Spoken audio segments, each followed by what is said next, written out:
अल्लाह सुबहानहू व तआला के पाक नाम से शुरू, जो बड़ा मेहरबान और निहायत रहम फरमाने वाला है। नाज़रीन इकराम, बयान किया जाता है कि हज़रत शमसुद्दीन तुर्क पानीपती रहमतुल्लाह अलैह अपने वतन में एक मरतबा मजलिस में तशरीफ़ फरमा थे और बहुत से दूसरे अकाबिर भी वहाँ मौजूद थे। बहुत से सैयद भी थे।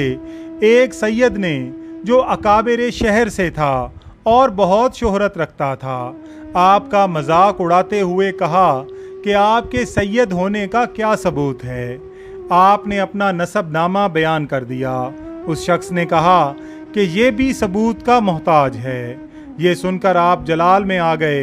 फरमाया कि ये बात अवाम में मशहूर है कि सैयद के जिस्म को आग नहीं जला सकती, अगरचे इसका कभी तजर्बा नहीं किया गया, मगर इससे बेहतर कोई दलील नहीं कि एक गड्ढे में खूब आग रोशन की जाए और हम दोनों उसमें दाखिल हों। जिसे आग नहीं जलाएगी वही सैयद है। लोगों ने ये बात कबूल की और एक गड्ढे में आग रोशन कर दी गई। जब उसकी गर्मी खूब शिद्दत इख्तियार कर गई तो आप इसमें दाखिल हो गए, लेकिन आग ने आपको कोई नुकसान ना पहुंचाया। आपने उस सैयद को आवाज़ दी कि आओ तुम भी बैठ जाओ, क्यों देर करते हो।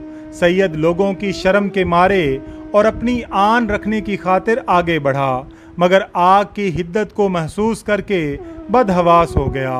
जो ही गड्ढे के करीब पहुंचा, उसके कपड़ों में आग लग गई और वो चीखो फरियाद करने लगा। हज़रत शमसुद्दीन गड्ढे से बाहर आ गए और अपना दस्ते मुबारक उसके कपड़ों पर फेरा। आग अल्लाह ताला के हुक्म से बुझ गई। ये करामत देखकर वो शख्स आपके कदमों पर गिर पड़ा और माफ़ी मांगी।